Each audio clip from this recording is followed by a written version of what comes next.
بسم اللہ الرحمن الرحیم۔ اور اسی سن میں حدیبیہ کے قبل واقعی رحمۃ اللہ علیہ نے چند سرایہ ذکر کیے ہیں۔ مثلا ربیع الاول یا آخر میں عکاشہ بن محصن کو 40 ہمراہیوں کے ساتھ غمر کی طرف بھیجا۔ وہ لوگ خبر سن کر بھاگ گئے اور ان کے 200 اونٹ ہاتھ آئے جن کو لے کر مدینہ آ گئے، اور ابو عبیدہ بن جراح کو ذل قلصہ کی طرف بھیجا، وہ لوگ بھی بھاگ گئے۔ ایک شخص ہاتھ آیا، وہ مسلمان ہو گیا، اور محمد بن مسلمہ کو 10 آدمی لے کر بھیجا، غنیم چھپ کر بیٹھ گئے۔ جب مسلمان سو گئے دفعتاً ان پر آ گرے اور سب کو قتل کر دیا، صرف محمد بن مسلمہ زخمی ہو کر لوٹے۔ اور اسی سال زید بن حارثہ کا سریہ جحوم کی طرف روانہ ہوا، کچھ قیدی اور مواشی ہاتھ آئے، اور جمادی الاولیٰ میں یہی زید بن حارثہ 15 آدمیوں کے ساتھ طرف کی طرف روانہ کیے گئے، اور 20 اونٹ ہاتھ آئے، اور اسی مہینے میں یہی زید امیس کی جانب بھیجے گئے، اور ابو العاص بن ربیع آپ صلی اللہ علیہ وسلم کے داماد یعنی حضرت زینب کے شوہر قریش کا مال تجارت لیے ہوئے شام سے آتے تھے، وہ سب لے لیا گیا۔ اور ابو العاص نے مدینہ میں آ کر حضرت زینب کی پناہ لی اور درخواست کی کہ یہ مال مجھ کو واپس کرا دو۔ حضور صلی اللہ علیہ وسلم نے سب مسلمانوں سے اجازت لے کر واپس کرا دیا۔ انہوں نے مکہ میں آ کر سب کی امانتیں ادا کی اور مسلمان ہو گئے۔ مگر زاد المعاد میں راجع اس قصے کا بعد حدیبیہ ہونا بیان کیا ہے، اور اس کو ابو بصیر کی طرف منسوب کیا ہے، اور انہوں نے ہی آپ کے ارشاد کی خبر سن کر مال واپس کیا تھا۔ اور اسی میں سریہ عبد الرحمن بن عوف کا شعبان میں دومت الجندل کی طرف بھیجا گیا تھا، وہ لوگ مسلمان ہو گئے۔ اور اسی سال شوال میں قرنیین کے مقابلے کے لیے سریہ قرز بن خالد فہری کا ہوا، 20 آدمی بھیجے تھے، وہ لوگ پکڑے گئے اور قتل کیے گئے جیسا کہ حدیثوں میں ہے۔ ان سب کے بعد حدیبیہ ہوا، پھر حدیبیہ کے بعد غزوہ غابہ واقع ہوا، جس کا نام غزوہ ذی قرد بھی ہے۔ یہ ایک تالاب ہے، اور غابہ ایک مقام ہے مدینہ طیبہ کے قریب۔ یہاں آپ کے کچھ اونٹ چر رہے تھے کہ عبد الرحمن فزاری رائی کو قتل کر کے اونٹ ہانک لے گیا۔ آپ کچھ آدمی لے کر تشریف لے چلے۔ سلمہ بن اکوع نے اس روز بہت کام کیا، اور ان کو ذی قرد تک بھگاتے لے چلے گئے، اور سب اونٹ چھڑا لیے۔ صحیح مسلم میں یہ قصہ بس سے مذکور ہے۔ اور حضور صلی اللہ علیہ وسلم حدیبیہ سے مدینہ واپس آ کر 20 روز تقریباً ٹھہرے تھے کہ غزوہ خیبر واقع ہوا۔ آپ صلی اللہ علیہ وسلم وہاں صبح کو پہنچے۔ وہ لوگ آلات زراعت لے کر صبح کو نکلے تھے کہ آپ کو دیکھ کر قلعہ میں گھس گئے اور دروازہ بند کر لیا۔ آپ نے محاصرہ کیا۔ 7 قلعے خیبر میں تھے، سب قلعے بتدریج فتح ہو گئے۔ بعد فتح ہونے کے آپ نے یہود خیبر کے جلا وطن ہونے کا حکم دیا، اور ان کے اموال اور باغ اور زمین سب ضبط کر لیے۔ یہود نے عرض کیا کہ آپ کو یہاں کے لیے مزدوروں کی حاجت ہوگی، اگر آپ ہم کو جلا وطن نہ کرے تو یہ کام ہم کریں گے۔ آپ نے یہ بات ان کی قبول فرمائی اور ارشاد کیا کہ جب تک ہم چاہیں تمہیں رکھیں گے، جب چاہیں نکال دیں گے۔ اور بٹائی پر خدمت کے لیے ان کو رکھا، پیداوار میں سے نصف حصہ ان کا مقرر کر دیا۔ پھر حضرت عمر رضی اللہ تعالیٰ عنہ نے اپنے زمانے خلافت میں جبکہ جزیرہ عرب کو کفار سے خالی کرنا منظور ہوا تو یہود خیبر کو بھی نکال دیا۔ وہ سب شام چلے گئے۔ خیبر سے ملحق ایک موضع فدق تھا، وہاں کے لوگوں نے آپ سے اس طرح صلح چاہی کہ آدھی زمین فدق کی آپ کو دیں اور آدھی اپنے پاس رکھے۔ آپ نے قبول فرمایا۔ من جملہ غنائم خیبر کے حضرت صفیہ حضرت یحییٰ کے حصے میں آئی تھی، آپ نے ان سے لے کر آزاد کر کے ان سے نکاح کر لیا۔ آپ خیبر میں تشریف رکھتے تھے کہ حضرت جعفر بن ابی طالب مہاجرین حبشہ کے وہاں تشریف لائے، اور انہی کے ساتھ کشتی پر حضرت ابو موسیٰ اشعری اشعریین کے آئے۔ اور خیبر ہی میں ایک یہودیہ نے دست کے گوشت میں زہر ملا کر آپ صلی اللہ علیہ وسلم کو دیا۔ آپ نے ایک لقمہ منہ میں ڈالا اور فرمایا کہ اس دست نے مجھ سے کہہ دیا کہ مجھ میں زہر ملا ہے۔ اور اسی غزوے میں گدھے کے گوشت کی حرمت بیان فرمائی، اور اسی غزوے میں متاع کی ممانعت فرمائی، اور غزوہ اوطاس میں پھر مباح ہوا، پھر حرام ہو گیا۔ اور آپ نے فرمایا کہ متع حرام ہے قیامت تک۔ یہ حدیث صحیح مسلم میں موجود ہے۔ پھر آپ خیبر سے فارغ ہو کر وادی القریٰ کی طرف متوجہ ہوئے۔ وہاں کچھ یہود اور کچھ عرب تھے۔ بعد جنگ کے وہ بھی فتح ہوا اور آپ وادی القریٰ میں 4 روز رہے۔ جب یہود تیما کو یہ خبر پہنچی انہوں نے آپ سے صلح کر لی اور اپنے اموال پر قابض رکھے گئے۔ حضرت عمر نے خیبر اور فدق والوں کو نکالا تھا اور تیما اور وادی القریٰ والوں کو اس لیے نہیں نکالا کہ یہ مواضع شام میں سے ہیں۔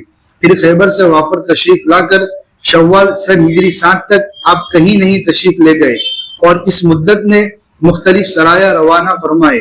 نمبر 1 سریہ ابی بکر بجانب نجد بنی فزارہ کے مقابلے میں، سریہ نمبر 2 حضرت عمر بجانب حوازن، سریہ نمبر 3 عبداللہ بن رواحہ بجانب بشیر بن دارام یہودی، سریہ نمبر 4 بشیر بن سعد بجانب بنی مرہ، سریہ نمبر 5 بجانب حرکات از قبیلہ جوہینا، سریہ نمبر 6 غالب بن عبداللہ کلبی بجانب بنی الملوح بمقام قدید، سریہ بشیر بن سعد بجانب جماعت عینہ از یمن و غطفان و حیان، سریہ ابی حضرت اسلمی، ایک سریہ بجانب عظم، نمبر 10 سریہ عبداللہ بن حذافہ سہمی۔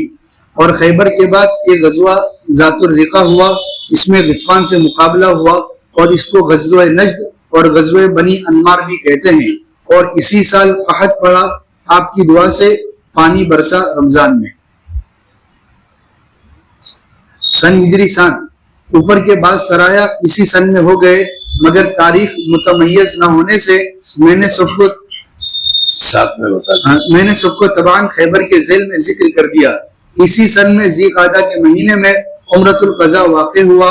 صلح حدیبیہ میں جو شرط ٹھہری تھی اسی کے موافق حدیبیہ کے 1 سال بعد ذی قعدہ میں آپ واسطے عمرۃ القضاء کے مکہ کو مع اصحاب تشریف لے گئے اور آپ نے حکم فرمایا کہ سفر حدیبیہ میں جو ساتھ تھے وہ ضرور چلے۔ مکہ پہنچ کر عمرہ کیا اور وہاں حضرت میمونہ بن حارث سے نکاح کیا اور تیسرے دن حسب شرط مدینہ کو روانہ ہوئے۔ اور اسی روانگی کے وقت حضرت حمزہ رضی اللہ تعالیٰ عنہ کی بچی آپ کے پیچھے پکارتی ہوئی ہولی، آپ نے اس کی خالہ کو جو حضرت جعفر کے نکاح میں تھی سپرد کر دی جیسا حدیثوں میں۔ سن ہجری 8 غزوہ موتا، یہ جمادی الاولیٰ میں ہوا۔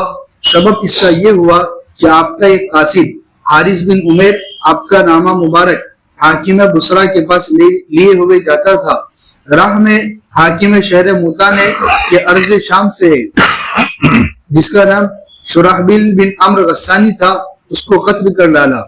آپ نے اس قاتل پر 3000 کا لشکر بھیجا اور حضرت زید بن حارثہ کو امیر بنایا اور فرمایا کہ اگر یہ شہید ہو جاوے تو جعفر بن ابی طالب کو امیر بنا دے، اور وہ بھی شہید ہو جائے تو عبداللہ بن رواحہ کو، اور جب وہ بھی شہید ہو جاوے تو ایک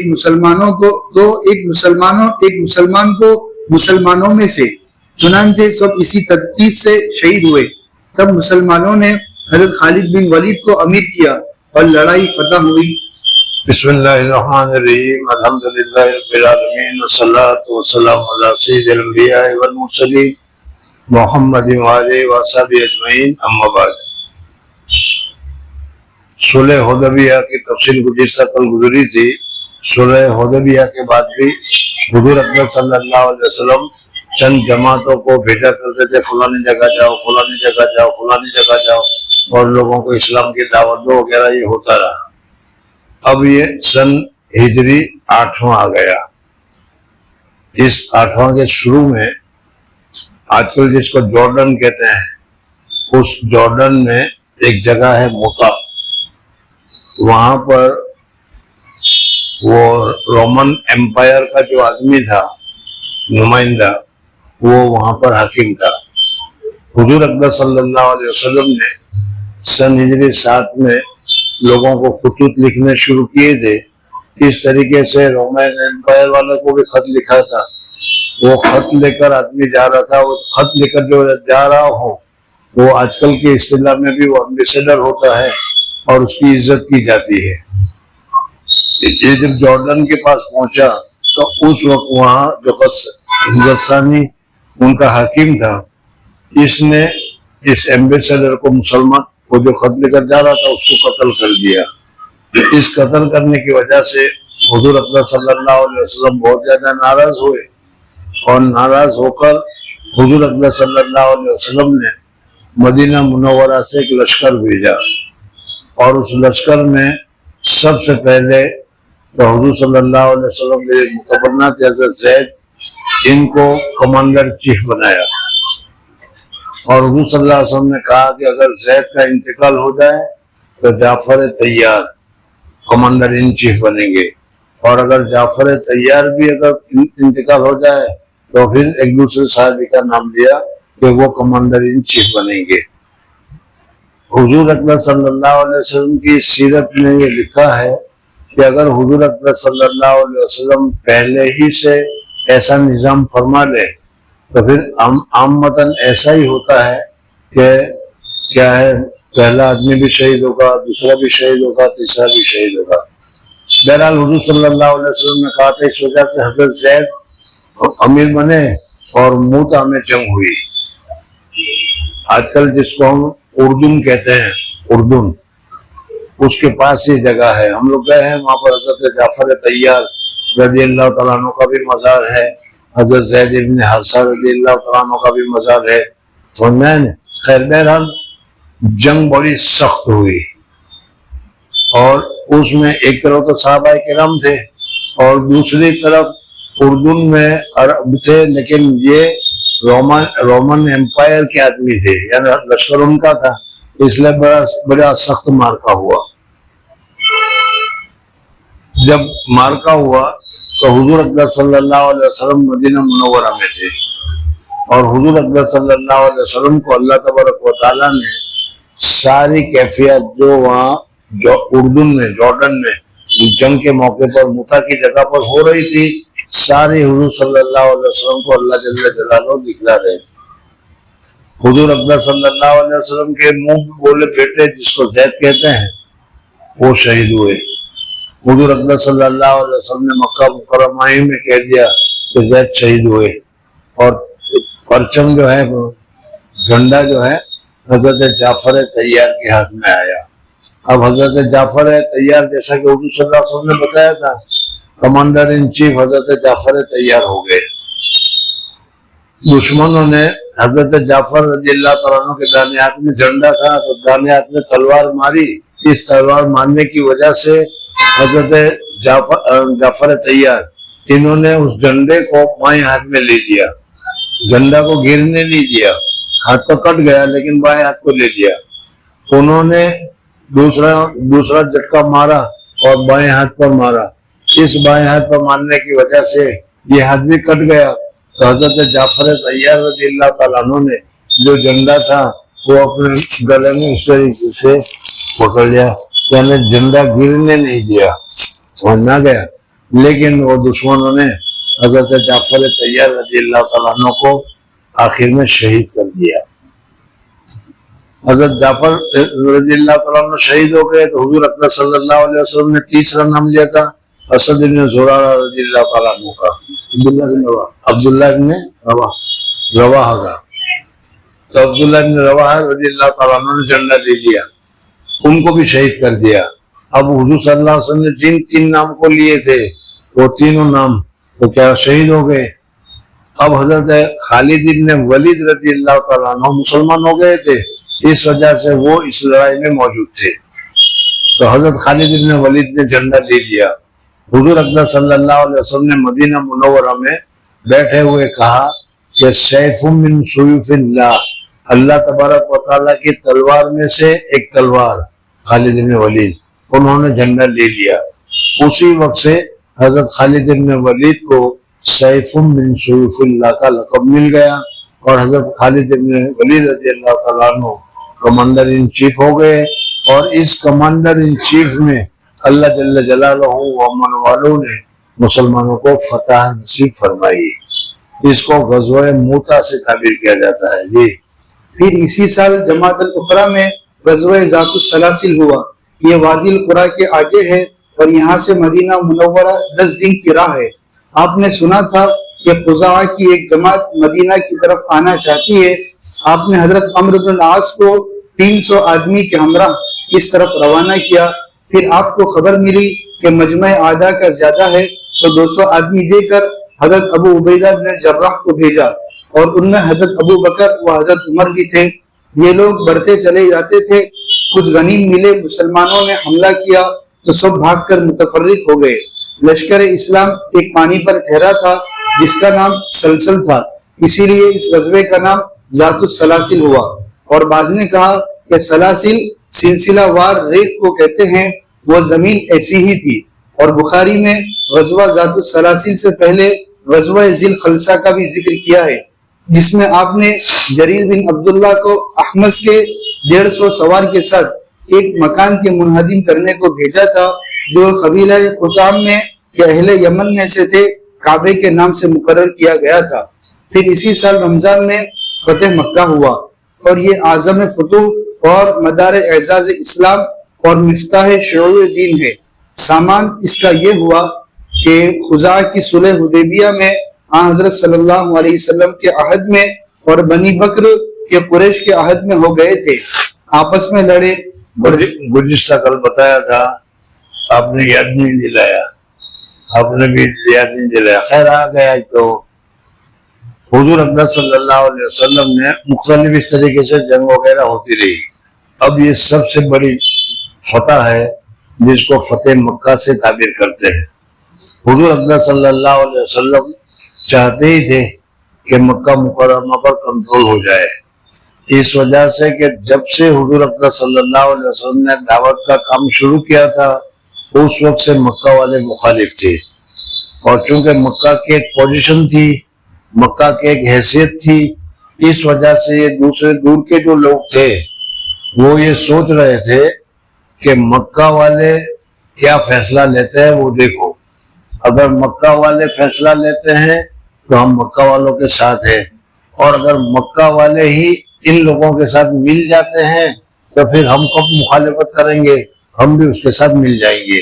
یعنی سارے لوگوں کا نگاہ اور توجہ مکہ کی طرف تھی. سمجھنا گیا. اس وجہ سے حضور اقدس صلی اللہ علیہ وسلم چاہتے تھے کہ کسی طریقے سے مکہ فتح ہو جائے. لیکن ایک بات یہ بھی تھی کہ مکہ کو اللہ جل جلالہ ومن والوں نے جب سے بنایا ہے اس وقت اس زمین کو حرم یعنی باعث حرمت, باعث عزت بنائی ہے. اس زمین پر کسی کو مارنا, کسی کو کاٹنا, کسی پر ظلم کرنا, حتیٰ کہ اگر کتا بھی چھاؤں میں بیٹھا ہوا ہو اور اس چھاؤں میں تمہیں بیٹھنا ہو اور کتے کو ہر کر کے تم اٹھاؤ تو یہ بھی جائز نہیں ہے. حرم امن کی جگہ ہے, اس وجہ سے وہاں لڑنا ذرا بڑا مشکل ہے. سمجھنا ہے نہیں. خیر بہرحال حضور اقدس صلی اللہ علیہ وسلم چاہتے تھے کہ کسی طریقے سے مکہ والوں کے ساتھ کوئی معاملہ ہو جائے تو اچھا ہے, جھنجٹ ختم ہو جائے. اب تمہیں یاد ہوگا کہ صلح حدیبیہ جو ہوئی تھی, اس صلح حدیبیہ میں ایک طرف مسلمان تھے اور دوسری طرف مکہ کے کافر تھے. ابو سفیان سب کا سردار تھا, اور دو اور قومیں تھی. ان میں سے ایک قوم نے حضرت ابو سفیان کا یعنی مکہ والوں کا ساتھ لیا تھا کہ ہم تمہارے ساتھ ہیں, اور دوسری قوم نے حضور صلی اللہ علیہ وسلم کا ساتھ دیا کہ ہم تمہارے ساتھ ہیں. یہ حلیف بن گئے, اور حلیف کا بھی وہی حکم ہے جو اصل کا حکم ہے. اس وجہ سے جس طریقے سے مسلمان کو مارنا جائز نہیں, اس طریقے سے مسلمان کے جو حلیف ہیں ان کو بھی مارنا جائز نہیں. کافر کو مارنا جائز نہیں ہے, وعدہ کی خلافی ہوگی. اسی طریقے سے ان کافروں کا کوئی حلیف ہے تو اس کو بھی مارنا جائز نہیں ہے, اس لیے کہ ان کے درمیان آپس میں یہ طے ہے کہ ہمارے پر حکم حملہ کرے تو تم ہماری مدد کرنا, تمہارے پر مدد کرنا. ہم یہ سارا ان کا ماحول چلتا تھا. اب ہوا یہ کہ کافرین کی جو حلیف جماعت تھی, اس جماعت نے حضور اقدس صلی اللہ علیہ وسلم کے جو معاہد تھے جن کے ساتھ مسلمانوں کا حلیف تھا, بندوبست تھا, ان میں سے ایک کے ساتھ اس نے قتل کر لیا. ابھی تو بتایا کہ اگر ایک کو قتل کرو گے تو بھی مسلمان کا قتل کرنے کے معنی میں آئے گا. اب یہ حضرت ابو سفیان رضی اللہ تعالیٰ عنہ، تو ہم رضی اللہ تعالیٰ عنہ کہتے ہیں، لیکن ابھی تک یہ مسلمان نہیں ہے ابو سفیان۔ ابو سفیان کو خطرہ لگا کہ ہمارے آدمی نے، یعنی ہمارے جماعت والے آدمی نے سامنے والے کی جماعت والے آدمی کو مارا ہے، اس وجہ سے سامنے والے ہم سے ضرور خون بہا مانگیں گے، ہمارے آدمی کو کیوں قتل کیا، اور کہیں ایسا نہ ہو کہ جو 10 سال کا جو معاہدہ ہوا ہے وہ تو ابھی 3 ہی سال ہوئے ہیں، سمجھ میں آیا نہیں، کہیں یہ معاہدہ نہ ٹوٹ جائے۔ اس لیے ابو سفیان مکہ مکرمہ سے مدینہ منورہ پہنچا تاکہ حضور اکبر صلی اللہ علیہ وسلم سے اور صحابہ کرام رضوان اللہ تعالیٰ علیہم سے اس مسئلے میں بات چیت کر کے اس مسئلے کو صلح کر لے۔ سمجھنا گیا؟ اب ابو سفیان پہنچا، تو یاد رکھو کہ ابو سفیان کی بیٹی ام حبیبہ یہ حضور اکبر صلی اللہ علیہ وسلم کی زوجہ محترمہ ہے۔ ابو سفیان کی بیٹی حضور صلی اللہ علیہ وسلم کے نکاح میں ہے۔ ظاہر بات ہے کہ مدینہ جائے گا تو بیٹی کے یہاں جائے گا ہی جائے گا۔ اب حضرت ابو سفیان رضی اللہ تعالیٰ عنہ مدینہ منورہ گئے، بیٹی کے گھر گئے۔ بیٹی کے گھر گئے تو بیٹی نے حضور صلی اللہ علیہ وسلم جب حضرت ام حبیبہ کے گھر آتے تھے اور حضور صلی اللہ علیہ وسلم جس بیٹھک پر بیٹھتے تھے وہ بچھی ہوئی تھی، تو حضرت ام حبیبہ نے اس کو جلدی سے موڑ کر رکھ دیا۔ ابو سفیان نے دیکھا، بہرحال ہوشیار آدمی، اس نے بیٹی سے پوچھا کہ بیٹی یہ کیا کیا تم نے؟ کیا اس بیٹھک پر تیرے ابا بیٹھنے کے قابل نہیں ہے؟ تیرے ابا کا درجہ بہت اونچا ہے۔ ظاہر بات ہے کہ مکہ کے سارے سرداروں میں تو اب یہی ایک رہ گئے تھے، تو اس وجہ سے بیٹی نے جواب دیا کہ نہیں، یہ بات نہیں، یہ اصل میں حضور اکبر صلی اللہ علیہ وسلم کی بیٹھک، اس کے اوپر حضور صلی اللہ علیہ وسلم بھی بیٹھ سکتے ہیں، حضور صلی اللہ علیہ وسلم کے علاوہ کوئی دوسرا اس کے اوپر بیٹھنے کا حل نہیں ہے۔ تو آپ کی کیا توجہ رہی، کیا درجہ رہا، آپ کو سمجھ میں آ گیا کہ نہیں؟ یعنی آپ اس بیٹھک پر بیٹھنے کے حل نہیں، آپ دشمن ہیں، بیٹھنے کے حل نہیں، اس لیے آپ کے لیے یہ نہیں، ہم نے اس کو بٹھا کر رکھ دیا۔ حضور اکبر صلی اللہ علیہ وسلم کے پاس یہ بات کرنا چاہتا تھا کہ بھائی معاہدہ میں گڑبڑی ہوئی ہے، انہوں نے معاہدہ کو توڑ دیا ہے، ہم اس کو شروع کر دیں گے، یہ کر دیں گے، تم کو پیسے دے دیں گے یا دیت دے دیں گے، لیکن حضور صلی اللہ علیہ وسلم نے بات نہیں کی۔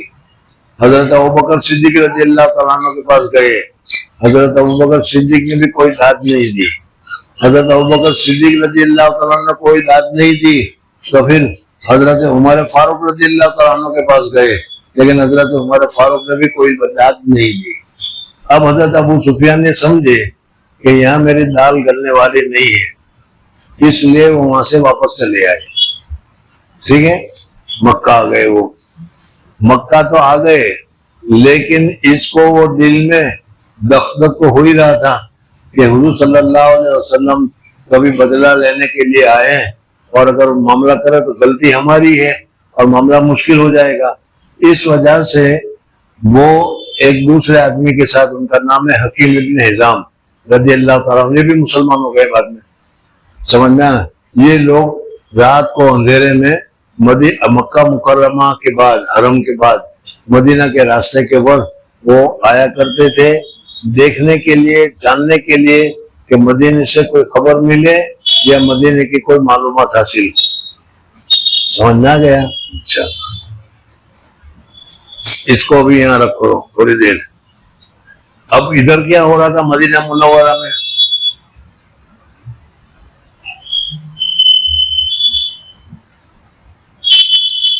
مدینہ منورہ میں ابو سفیان تو چلے گئے، اور وہاں معاملہ ایک، انہوں نے معاہدہ جو کیا تھا، صلح حدیبیہ کا معاہدہ جو ہوا تھا، وہ انہوں نے توڑا ہے، حق ہمارا تھا، اس لیے حضور اکرم صلی اللہ علیہ وسلم چاہتے تھے کہ چپکے ساری تیاری کر لی جائے اور ایک دم دھاوا بول دیا جائے تو پھر مکہ مکرمہ میں لڑنے وڑنے کی ضرورت پیش نہیں آئے گی، ہم کی حرمت بھی باقی رہ جائے گی۔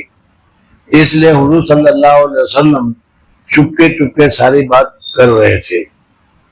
حاتب بن بلتع رضی اللہ تعالیٰ عنہ ایک بہت بڑے صحابی ہیں اور مخلص صحابی ہیں، منافق نہیں ہے، مخلص صحابی ہے۔ ان کے دل میں یہ خیال آیا کہ دیکھو حضرت عمر فاروق رضی اللہ تعالیٰ عنہ ان کے بھی رشتہ دار مکہ میں، حضرت ابوبکر صدیق ان کے بھی رشتہ دار مکہ میں، حضور صلی اللہ علیہ وسلم ان کے بھی رشتہ دار مکہ میں، تو اگر کچھ مکہ میں جنگ ہوئی بھی تو ان لوگوں کے لیے تو ان کے رشتہ دار ہیں، وہ ان کے گھر کو، ان کے مال کو وغیرہ کی حفاظت کریں گے، بچا لیں گے۔ میں حاتب ابن بلتع، میرا تو کوئی رشتہ دار مکہ میں ہے نہیں، سامان میرا بھی ہے، اس لیے کہ جو ہجرت کر کے آئے تھے سارا چھوڑ کر آئے تھے، تو کم سے کم میں اس وقت کافروں کو ذرا سا کلو دے دوں، کافروں کو ذرا سا کوئی پوائنٹ بتلا دوں، تاکہ اس پوائنٹ کی وجہ سے کافر لوگوں کو یہ احساس ہو کہ حاتب ابن بلتع نے ہم کو اطلاع کی تھی، اس وجہ سے حاتب ابن بلتع کے مال کی حفاظت ہم کو کرنی چاہیے۔ یہ سمجھ کر انہوں نے ایک خط مکہ والوں کو لکھا کہ حضور اکرم صلی اللہ علیہ وسلم تیاری کر رہے ہیں، حملہ عنقریب ہونے والا ہے، تیار رہو۔ اب حضور صلی اللہ علیہ وسلم چاہتے تھے کہ اخیر تک ان لوگوں کو پتہ ہی نہ چلے، لیکن ایک بات درمیان میں ہو گئی، حضرت حاتب بن بلتع رضی اللہ تعالیٰ عنہ نے ایک عورت کو جو غیر مسلم عورت تھی، اس غیر مسلم عورت کو پیسہ دے کر مکہ بھیجا کہ مکہ کے کافروں کو ذرا یہ پرچہ پہنچاؤ۔ سمجھ میں آ رہے ہیں؟ یہ عورت مدینہ منورہ سے نکلی اور 2 منزل تک یعنی 2 دن کے سفر تک وہ چلی بھی گئی۔ حضور اکرم صلی اللہ علیہ وسلم کو اللہ تبارک و تعالیٰ نے وحی کے ذریعے سے اطلاع کر دی کہ ایسا ایک پرچہ عورت لے کر جا رہی ہے اور اس پرچے کو حاتب ابن بلتع رضی اللہ تعالیٰ عنہ نے بھیجا ہے، اس کو کسی طریقے سے بھی روکو۔ حضور اکرم صلی اللہ علیہ وسلم نے حضرت علی رضی اللہ تعالیٰ عنہ کو اور حضرت علی رضی اللہ تعالیٰ عنہ کے ساتھ ایک دوسرے صحابی کو کر دیا اور سب کچھ بتا دیا کہ یہاں سے تم جاؤ، موضع خاک جگہ کا نام ہے، موضع خاک تک چلے جانا، ادنا تک چلے جانا، اتران تک چلے جانا، جگہ کے ساتھ بتا دیا۔ سمجھ میں آیا نہیں؟ موضع خاک تک چلے جانا، وہاں پر ایک عورت ہے، اس عورت کے پاس ایک خط ہے، وہ خط کسی طریقے سے بھی تم لے کے آ جاؤ۔ یہ حضرت علی رضی اللہ تعالیٰ نے بتا دیا تو وہ بات تو صاف ہوگی۔ حضور صلی اللہ علیہ وسلم نے حضرت علی کو بھیجا، یہ گئے مار گھوڑے پر بیٹھ کے ہوئے موضع خاک پر گئے۔ موضع خاک پر گئے تو وہاں ایک عورت ملی، اونٹنی پر بیٹھی ہوئی تھی اور وہ جا رہی تھی۔ حضرت علی نے اس کو روکا، ٹھہر جا، اور پھر کہا کہ کاغذ لاؤ، خط لاؤ۔ تو ایسے میں جیسا کہ ہوتا ہے تو اس نے کہا کہ کیسا کاغذ، کیسا خط؟ میرے پاس کوئی خط وط نہیں ہے۔ کہا کہ دیکھو ہم کو حضور اکرم صلی اللہ علیہ وسلم نے بھیجا ہے، وہ تو کافر عورت تھی، ہم کو تو حضور صلی اللہ علیہ وسلم نے بھیجا ہے، اور حضور صلی اللہ علیہ وسلم نے جو کہا ہے وہ جھوٹ کبھی نہیں ہو سکتا۔ اس نے کہا کہ دیکھ لو میرے پاس کچھ بھی نہیں۔ حضرت علی رضی اللہ تعالیٰ عنہ نے کہا کہ تیرے پاس خط ہے تو ہے، اس لیے کہ حضور صلی اللہ علیہ وسلم نے کہا ہے تیرے پاس خط ہے، نکال، اور اگر تو نکال کے نہیں دیتی تو ابھی ہم تیرے پورے بدن کو ننگا کریں گے اور ننگا کر کے بدن میں سے تلاش کر کے نکال لیں گے۔ اس نے دیکھا کہ واقعی میں یہ تو میرا تو ننگا ہونے کا موقع آ گیا، تو پھر اس نے اپنے جو بال تھے اس بال کا جو امبوڑا جس کو ہم کہتے ہیں، پتہ نہیں آپ لوگ کیا کہتے ہیں، سمجھ میں، اس میں کاغذ کو لپیٹا ہوا تھا، وہ نکل لیا اور لے کر حضرت علی رضی اللہ تعالیٰ عنہ کو دے دیا۔ اب یہ خبر مکہ پہنچنے سے تو رہ گئی، سمجھ میں آیا۔ اب ادھر یہ حضرت علی رضی اللہ تعالیٰ عنہ لے کر آئے تو حضور صلی اللہ علیہ وسلم نے حضرت حاتب بلتہ رضی اللہ تعالیٰ عنہ کو بلایا کہ بھئی یہ کیا؟ حضرت علی، حضرت ابوبکر، حضرت عمر، سارے کیا پوری کانفرنس جمع تھی، سمجھنا ہے نہیں۔ حضرت عمر فاروق رضی اللہ تعالیٰ عنہ، عمر فاروق تھے، ان کو غصہ آیا کہ بھئی حضور صلی اللہ علیہ وسلم کا راز ان کو پیش کرنے کی کیا ضرورت پیش آئی؟ یہ تو منافق آدمی ہے، مسلمان نہیں ہے، اسی لیے تو مسلمان کو نقصان پہنچانے کا اس نے کام کیا۔ اس لیے انہوں نے کہا کہ یا رسول اللہ صلی اللہ علیہ وسلم مجھے اجازت دیجئے میں حضرت حاتب ابن بلتہ کو ابھی قتل کروں۔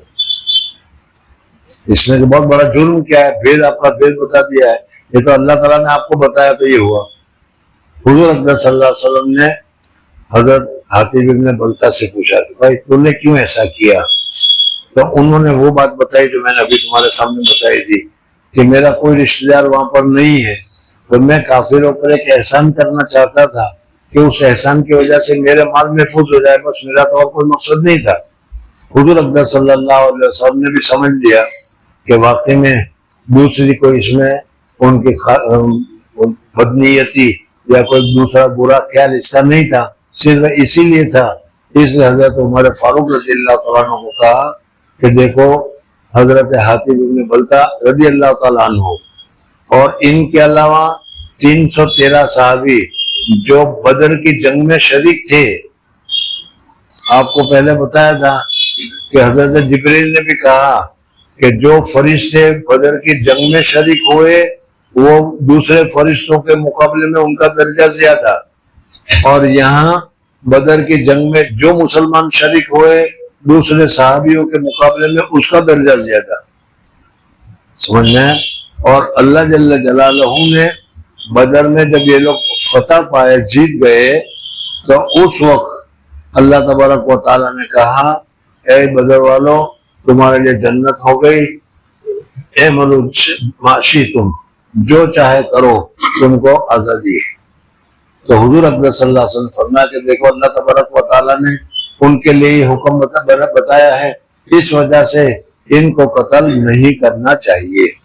حضرت عمر فاروق رضی اللہ تعالیٰ عنہ نے قتل کا جو پروپوزل رکھا تھا کہ لا مثل قتل، وہ ختم ہو گیا، اور حضرت حاتب ابن بلتہ رضی اللہ تعالیٰ عنہ کو بھی حضور صلی اللہ علیہ وسلم نے منع کیا، انہوں نے بھی توبہ کی، اور اللہ تبارک و تعالیٰ نے بدر میں شریک ہونے والوں کو گناہ تو معاف کر رکھے تھے، اس لیے گناہ تو معاف ہو گئے۔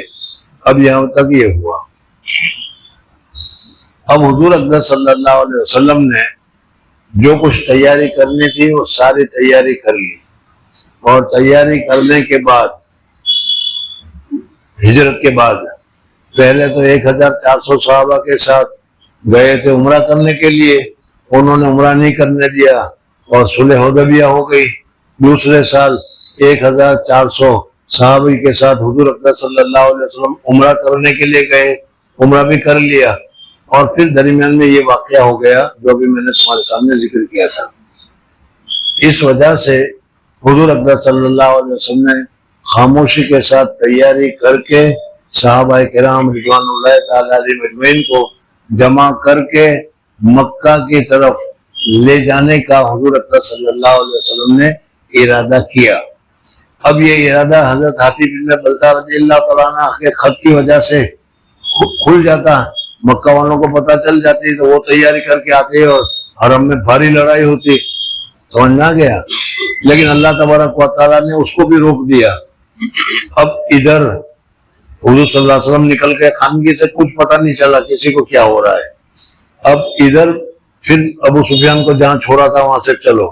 حضرت ابو سفیان جو تھے وہ فکر میں تو تھے کہ غلطی، معاہدہ، عہد شکنی، وعدہ خلافی ہماری طرف سے ہوئی ہے، اور اس وعدہ خلافی کا مسلمان بدلہ ضرور لیں گے، لیکن وہاں ہو کیا رہا ہے میں تو خود ہو کر آیا مدینہ منورہ، لیکن میری تو دال گلی نہیں، کچھ پتہ نہیں چلا وہاں کیا ہو رہا ہے وہ معلوم نہیں۔ اس وجہ سے روزانہ رات کو جب کیا وہ اندھیرا ہو جاتا تھا تو وہ مکہ مکرمہ سے مدینہ کی طرف باہر نکلتے تھے، اور مدینہ کی طرف سے کوئی بھی راہگیر مسافر آدمی آتا ہوا ملتا تو اس کو پوچھتے تھے کہاں سے آ رہے ہو، کیا ہو رہا ہے، مدینہ کی کیا حال چال ہے، مدینہ میں کیا ہو رہا ہے، سمجھ میں آیا؟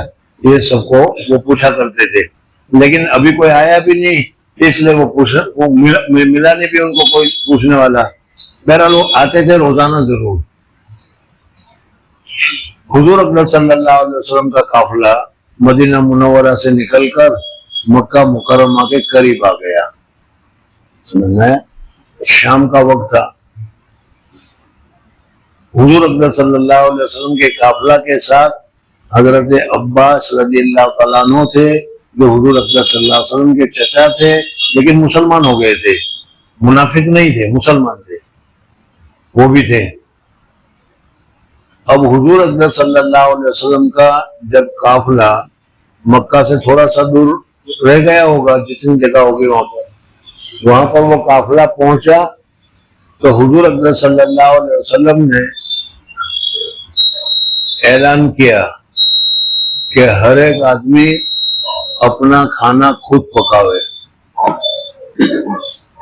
کبھی تو ہوتا ہے نا کہ 10-15 آدمی کی ایک دیگ چڑھ گئی، 50 آدمی کی ایک دیگ چڑھ گئی۔ حضور صلی اللہ علیہ وسلم نے فرمایا نہیں، ہر ایک آدمی اپنا کھانا خود پکاوے۔ ہر ایک نے جو کھانا ہوتا تھا انہوں نے چولہے جلائے۔ مکہ مکرمہ میں لائٹ تو تھی نہیں، روشنی کا انتظام بھی نہیں تھا۔ میدان میں جب کیا ہے ہر جگہ پر 1000 کے قریب چولہے جلے ہوں گے تو کیسا منظر آیا ہوگا خود ہی سوچ لو۔ سمجھ میں آ گیا؟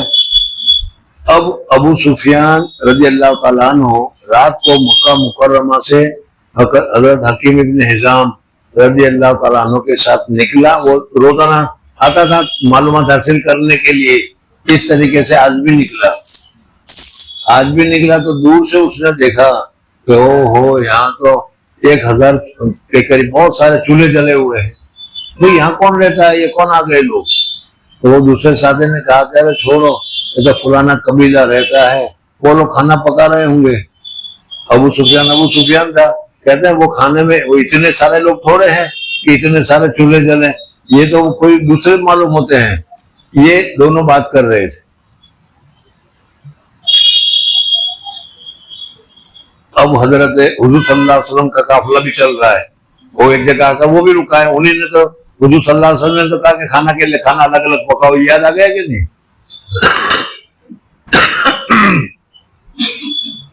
حضرت عباس رضی اللہ تعالیٰ عنہ، ان کو مکہ والوں کے ساتھ تعلق بھی تھا۔ حضرت عباس رضی اللہ تعالیٰ عنہ حضور اکرم صلی اللہ علیہ وسلم کے قافلے والے کو چھوڑ کر وہ بھی ذرا مکہ کی طرف آگے نکلے کہ کوئی آدمی مل جائے مجھے مکہ والا تو میں وہاں کہلا دوں کہ دیکھو اب تک تو لڑنے کا بہت ہی تم کو بہانہ ملا، بہت لڑنے کی بہت غلطی کی، بدر میں بھی کی، احد میں بھی کی، لیکن اس وقت لڑنے کی غلطی مت کرنا بلکہ ہتھیار ڈال دینا۔ یہ حضرت عباس رضی اللہ تعالیٰ عنہ یہ کہنے کے لیے جا رہے ہیں، تلاش کر رہے تھے کوئی آدمی کو کہ یہاں سے کوئی میں پیغام پہنچا دو۔ اندھیرا تھا، دکھائی تو دے نہیں رہا تھا۔ اب اس میں وہ ابو سفیان بات کر رہا ہے کہ وہ قبیلہ تھوڑا ہے، اس قبیلے پہ اتنے آدمی نہیں ہے، یہ تو بہت سارے چولہے جل رہے ہیں اور یہ کوئی دوسرا معلوم ہوتا ہے، کوئی یہ ہو رہا ہے۔ تو اس نے کہا کہ نہیں ایسا نہیں، ایسا ہے۔ ان کی آواز کی بات سنی تو حضرت عباس رضی اللہ تعالیٰ عنہ سمجھ گئے کہ یہ آواز ابو سفیان کی ہے، مان نہ مان یہ ابو سفیان یہاں پر ہے۔ پوچھا بھائی ابو سفیان تم یہاں ہو کیا؟ اندھیرے میں دکھائی تو دیتا نہیں۔ کہا کہ ہاں میں ابو سفیان ہوں۔ تو عباس ہو کہ ہاں بھائی کیا بات ہے، کیا بات ہے؟ دونوں کی بات ہو رہی ہے۔